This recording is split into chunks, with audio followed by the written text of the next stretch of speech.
किनारे की मिट्टी मतलब जिस मिट्टी पर कोई गंदगी ना करी गई हो, ऐसी जगह की मिट्टी को लेकर जाए। और मिट्टी को लाने के बाद थोड़ा पानी का सींचन कर दें, अर्थात घर में लाएं तो उससे पहले मिट्टी को पवित्र करें। अपने घर में गंगा जल रखा हो, यमुना जल रखा हो, सरयू जी का जल रखा हो, उससे मिट्टी का सींचन कर दें। मान लो अगर ये जल नहीं भी है तो जल के अंदर थोड़ा सा इत्र डालकर मिट्टी का सींचन कर। अगर इत्र भी नहीं है तो जल के अंदर थोड़ा सा दूध डालकर मिट्टी का सींचन कर। दूध भी नहीं है तो एक बेलपत्री जल के अंदर डालकर उस पानी का सींचन कर। बेलपत्र भी नहीं है, पीपल का पत्ता डालकर उसका सींचन कर दें। पर मिट्टी पर घर में लाते से ही, ये नहीं कि मिट्टी आज लाए और तुमको शिवलिंग कल बनाना है, तो मिट्टी अगर 1 दिन पहले लाए हो, 2 दिन पहले लाए हो, 4 दिन पहले लाए हो, तो उसी दिन जल का सींचन होना चाहिए। ये नहीं कि जिस दिन बनाएंगे उस दिन सींचन होगा। मिट्टी पर पानी का छींटा, सींचन भले ज्यादा मत डालो, पर छींटा तो उस दिन लगा देना चाहिए जिस दिन घर में मिट्टी लेकर आए हो, जिस दिन लेकर। फिर भले तुम शिवलिंग 15 दिन बाद बनाओ, 8 दिन बाद बनाओ, 10 दिन बाद बनाओ, 3 दिन बाद बनाओ, पर उस समय पर मिट्टी का सींचन उस समय हो जाना चाहिए।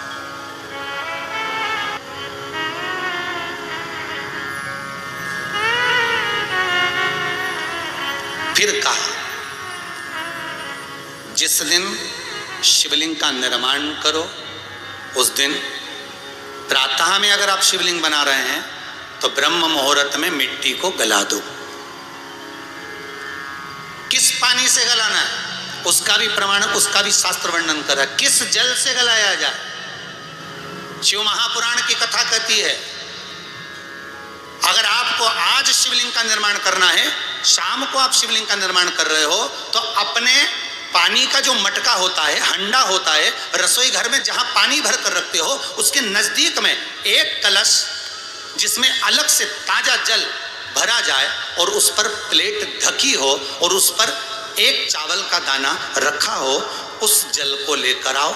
थोड़ी देर रखा रहे, आधा घंटा, 2 घंटा, 3 घंटा, 15 मिनट, 20 मिनट, पर वो पानी वहां रखा होना चाहिए। रसोई घर में अन्नपूर्णा का निवास होता है, परिंदे के पास पितरों का निवास होता है। अन्नपूर्णा, पित्र सब रसोई घर के भीतर विराजमान होते हैं। शास्त्र कहता है 33 कोटि देवता एक समय के लिए, एक क्षण के लिए हमारे रसोई घर में प्रवेश करते हैं। रसोई घर में रखा है चावल का दाना रखकर प्लेट के ऊपर, अर्थात उस कलश का जल उस मिट्टी में थोड़ा सा डालिए।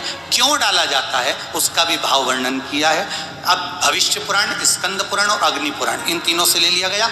वर्णन किया गया जब उस कलश का जल हम डालते हैं तो उस कलश में पितरों का भाव आ जाता है, अन्नपूर्णा का भाव हो जाता है, घर में लक्ष्मी का भाव हो जाता है, संपदा का भाव हो जाता है।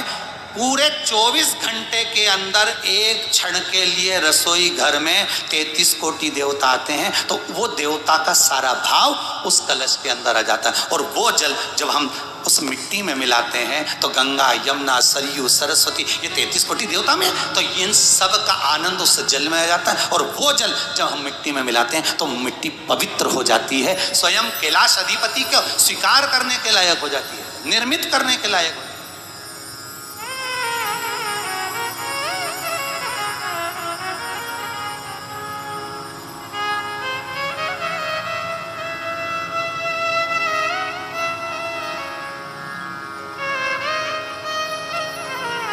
शिवलिंग का निर्माण। अब शिवलिंग का निर्माण कैसे करना? मिट्टी में गला दिया पानी में। सबसे पहले शिवलिंग बनाने से पहले पात्र जो होता है उसके नीचे एक बेलपत्र रखी जाती है। क्या रखना है? एक बेलपत्र। शंकर को झेलने के लिए कोई साधारण नहीं है पात्र जिस पे झेला जाए।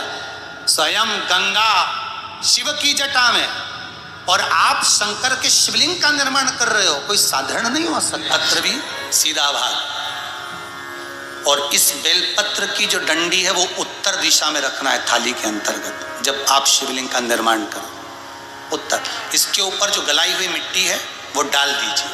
और डालने के बाद सबसे पहले शिवलिंग का स्वरूप बनाना है। सबसे पहले नीचे की जलाधारी नहीं बनाना। क्या बनाना है? शिवलिंग का स्वरूप बनाना। बनाने के बाद उसी शिवलिंग के पास में और मिट्टी डाल लीजिए, फिर जलाधारी का निर्माण करिए। फिर जलाधारी।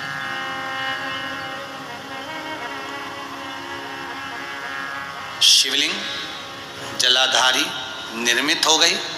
शंकर जी का संपूर्ण परिवार शिवलिंग में रहता है, आपको पहले भी कहा। भगवान भूत अधिपति भूतेश्वर भगवान शिव का संपूर्ण परिवार शिवलिंग में, पहले भी कथा में कहा, आज फिर आपको वर्णन कर देते हैं।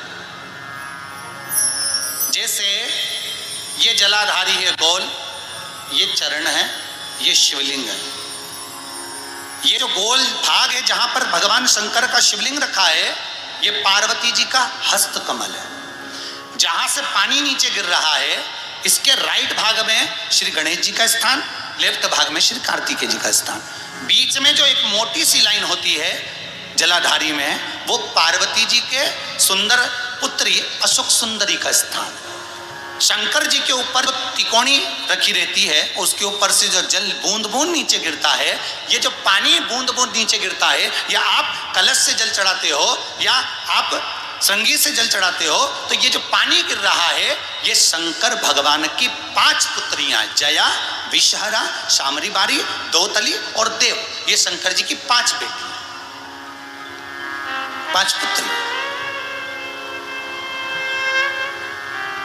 कार्तिकेय भी है, गणेश भी है, अशोक सुंदरी भी है, शंकर जी की 5 बेटियां भी हैं, शंकर भी है और पार्वती भी। अर्थात शिव जी के परिवार में आपको गणेश जी की पूजन अलग करने जाने की जरूरत नहीं पड़ेगी। शंकर के परिवार में पार्वती जी की पूजन अलग करने जाने की जरूरत नहीं पड़ेगी। कार्तिकेय की पूजन अलग जाकर करने की जरूरत नहीं है। शंकर का परिवार शंकर के शिवलिंग के साथ में उस जलाधारी में संपूर्ण परिवार शंकर का विराजमान है। संपूर्ण परिवार, कुछ भी नहीं, संपूर्ण और पूरा परिवार है महाराज। फिर वही वापिस निर्माण को, शिवलिंग के निर्माण को मिट्टी लाए, स्वच्छ जगह की, जल का छींटा दिया, रखा। जब शिवलिंग बनाया तो एक कलश पानी पहले से 2 घंटा, आधा घंटा, 15 मिनट, 20 मिनट पहले उसको रख दिया। उसी पानी से उसको गीला करा। गीला करने के बाद उसका निर्माण, सबसे पहले बेलपत्री, बेलपत्री के ऊपर मिट्टी, मिट्टी के ऊपर रखकर शिवलिंग का निर्माण, फिर जलाधारी का निर्माण और शिवलिंग का निर्माण पूर्ण होने के बाद में फिर बाबा का सुंदर भाव से आप श्रृंगार करें, अभिषेक करें, पूजन करें। और एक बात याद रखना, पार्थिव शिवलिंग का अगर निर्माण करा है तो आपको वो पार्थिव शिवलिंग को रात्रि होने से पहले विसर्जन होना जरूरी है। हाँ, अगर कोई भी शिवरात्रि का दिन है तो फिर आप पूरी रात रख सकते हो। हरतालिका तीज का दिन है, पूरी रात रख सकते हो। बड़ी तीज है, छोटी तीज है, आप शिवलिंग बनाए हो तो आप पूरी रात रख सकते हो। विशेष कोई उत्सव है, श्रावण का महीना है, पूरी रात रख सकते हो। पर बाकी के समय अगर आप शिवलिंग का निर्माण करें तो उसको सूर्यास्त होने के पहले आप उसको नदी में, जल में, जलाशय में विसर्जन करें। और ध्यान दीजिएगा, विसर्जन करते समय जब आप विसर्जन करें, पानी में अपने पात्र को, शिवलिंग को जब छोड़ें, उस समय पर ध्यान दीजिएगा कि शिवलिंग की जो जल की धार है, जिसका उत्तर की ओर जो जल की धार होती है, विसर्जन करते समय वो जल की धार अर्थात वो उत्तर का भाग हमारी ओर होना चाहिए। और थाली इस तरह से पकड़ें कि वो भाग हमको जब डालें तो वो भाग हमको दिखे, थोड़ा सा नजर आए पानी में डालते समय। और जब वो थोड़ा भाग दिखता रहे, और जिसलिए आपने शिवलिंग बनाया, जिस कामना से आपने शिवलिंग बनाया है, वो कामना, उस भाग को पानी में देखते देखते बोल दीजिए, वो कामना पूर्ण हो जाए।